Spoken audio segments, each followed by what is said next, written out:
19 days since you guys have played at home. How long does it seem? Well, it probably seems that it's been a while.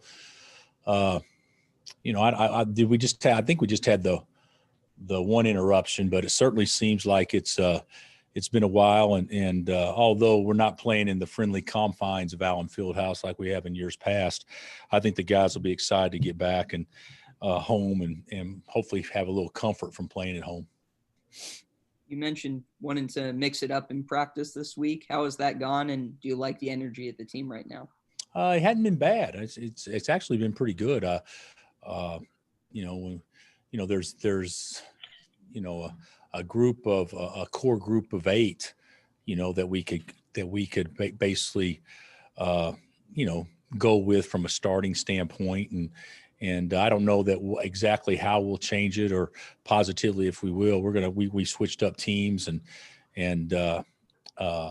tried some different things, but the bottom line is those 8 need to play, and we got to find a way to distribute those minutes probably a little bit more evenly than what we have, and maybe cut down some minutes on a couple of guys. But it's actually gone pretty well. It's been pretty competitive. Marcus mentioned kind of the start of a new season. Is that a player's approach or something you coaches have emphasized, or where's he getting that? I don't know that we've said those exact words, Matt, but I think in theory, it's pretty true. In that I think at every time you do something over a marathon or a long period of time, you probably have to put the reset button or the restart button at times. And I do think that sometimes, winning can camouflage your ills, and sometimes losing obviously magnifies them much more. And we've been in a situation where it's been magnified and the tape doesn't lie.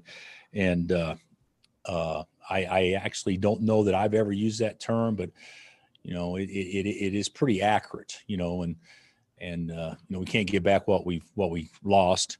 But we can certainly, do everything in our power to make sure that we put ourselves in a position to finish what we start. And so I think that's pretty accurate assessment.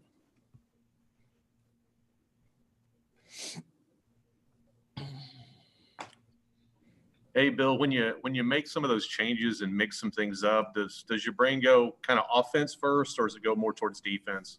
Probably more towards defense right now. And if we're going to mix it up, it has to go towards defense, because the guys that we'd be mixing up with would be defenders much more than offensive guys, coming off the bench. So I think that's the way that my mind will go if we do that. Now, with that being said, I'd like to see everybody, pay attention to detail and guard better.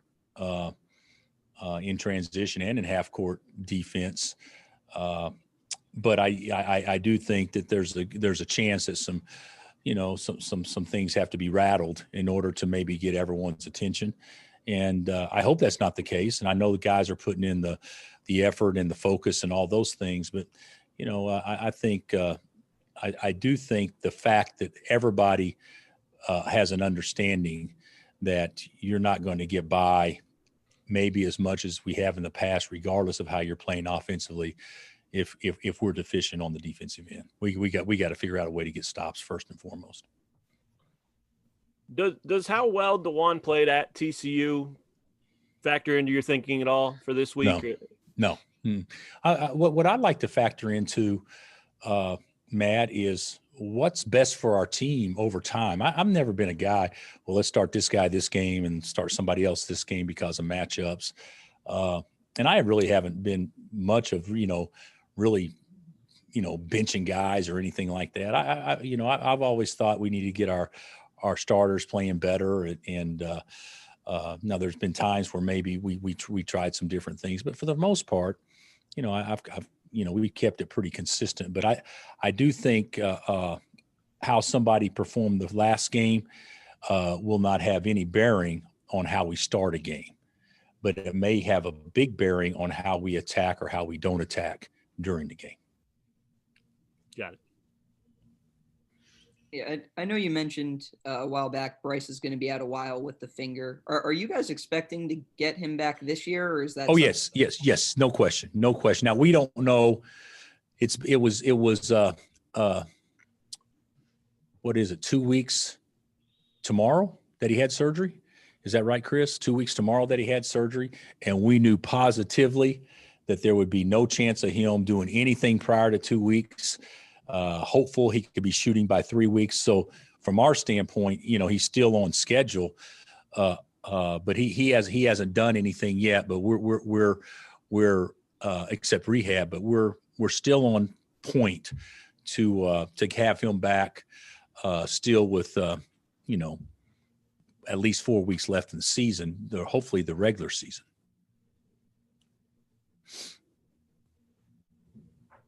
I guess it would be closer to 3 weeks probably, but during the regular season, just depending on how many games are canceled between now and then and how long the season is extended. But the way it's scheduled now, I think the season is over the very end of February, if I'm not mistaken, February 27th. So we hope to have him back at least a couple of weeks prior to then.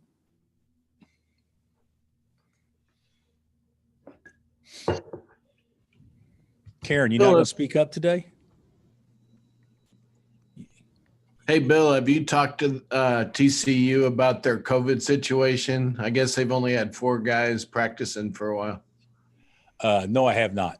And no, but the thing about it is, Gary, they've got enough to play, obviously. But I have not spoken with them. It was my understanding that their protocol or whatever ended right around Monday or Tuesday. So it wouldn't be right. It wouldn't be fair to them to play a game on Tuesday if it ends on Monday or Tuesday. So that was the reason why I thought this game was pushed back to Thursday, and that's as far as you can push it because everybody plays in the challenge on Saturday. But I have not talked to Jamie about it at all. What? Go ahead, Karen. No, I was just looking at kind of the big picture. Usually when we get to February, we're talking about the tournament. We're talking about, gearing up towards that. And in a year as crazy as this has been, and still kind of trying to work with the team you have to get them where you want them, is that all out the window? I mean, I guess I'm trying to figure out where you really start looking ahead to that, or do you? That's what I've been sitting here thinking about. No. We're definitely looking ahead. I mean, we're trying to gear ourselves up to have a storybook or a very happy end to our season. You can't do that unless you play well in the postseason. So no, we're gearing up to that. That has not changed. The only thing that is changed is probably the disappointment of being in a situation that midway through your league play, you're already significantly behind the league leader. And the reality is that, you probably, I mean, there's no guarantees, but they're probably not going to lose much, if any. So the whole thing is, you kind of gear down. I'll be honest. I haven't been in this situation in 18 years. I guess 2 years ago we were in a situation. I think we end up finishing kind of falling apart late, and we finished 12-6. But I mean, that's the least we've done at any point in time. And so you're 4-4 now, and 12-6 looks pretty good. If you can get to that, and we know that wasn't near good enough 2 years ago. So, but it's the same thing. You look across America. And it could be any blue blood, it could be any school at all. Everybody has gone through this where you go through some grind dog type days when you're probably in a situation where you have moved the focus past the immediate to how do we prepare for the next big thing, and the next big thing is the postseason. You want to compete in your league, you want to do as well as you can in your league, but you're probably playing for seeding. If teams are fortunate, and we're fortunate enough to get in, we're probably playing for seeding much more than what we played for in years past, because in years past we've controlled our own destiny. Now you don't control your own destiny. You'd have to have a lot of things fall perfect. So are you coaching different then? What's that? Are you coaching different then because of that? I don't know. I think I'm coaching different, Karen, in large part because of the crazy year this has been, and the isolation and the no energy. You think about it. I mean, you're 18 to 22 years old and you're hanging out with us, and we get our butts beat, just like 50% of all the teams get their butts beat on the day that they play. And so all across America, 50%. And, the reward for our guys is not to go back to the dorm and hang out or get their mind off. No, the reward for the guys is go hang out with the same guys that you just got your butt beat with, eat in the room, socially distance within your own teammates in your room, play video games, and get it all started at Groundhog's Day the next day. So that's a little bit different. So you're coaching and I don't care how you feel. I don't know that that's the way that you do it as much this year, because I don't think the guys have a release, so to speak. And I mean, it used to be you go to a movie, you could go out to dinner. I mean, if our guys had a team meeting, they'd have to do it wearing face masks and be 6 feet apart from each other, let alone going out to a wing place and, eating 1,000 wings and hanging out, so it's just a little different. So the coaching, I mean, I don't think from a tactical standpoint is different, but maybe your approach in not coming down too hard, I think is a little bit different this year than what it has been in years past. In the years past, you don't care. You don't care. If you upset somebody, make somebody mad, who cares? They're going to come back and fight the next day, and everybody's got a fresh attitude and that kind of stuff. This year, it's a little bit different. It's a little bit different. And that prepares you for that bubble situation with the postseason. That's going to be different too. Well, every team in America is going through it, but the teams that are fortunate enough to play in the tournament, the bubble situation. I talked to a reporter today. The bubble situation, if they do it maybe the way that they're talking about, the Big 12 tournament's a bubble. You leave from the Big 12 tournament to go to the NCAA tournament, which is a bubble. I mean, there's potentially a month that guys could be tied up in their party of 34. 30 until the season's over, but after that, you get 4 administrators that can go, or an extra manager. I mean, that's it. And so it's going to take, teams will still be so geeked up to play, and if we're fortunate enough to be there, we'll be so geeked up to play. But it's different. The experience that we're providing our athletes is totally different than any experience that we've ever tried to do in the past. So now, knowing you, just my last question, you've always hated to lose. I mean, that just was a word that you just didn't like. So in this situation, with all that you've just said, have you been losing any sleep, or because of the circumstances, is this just a little bit out of control where you can really lose sleep over stuff like this? Well, first of all, I don't think how we played is out of control. I think the things that we can't control are out of our control, obviously. But how we play, we still prepare a certain way. We still scout a certain way. There's so many things that go into it that does not, the reality of what's going on outside of basketball does not impact what should happen inside of basketball. So yeah, it's ridiculous. I mean, it stinks. It's no fun. But I also see opportunity.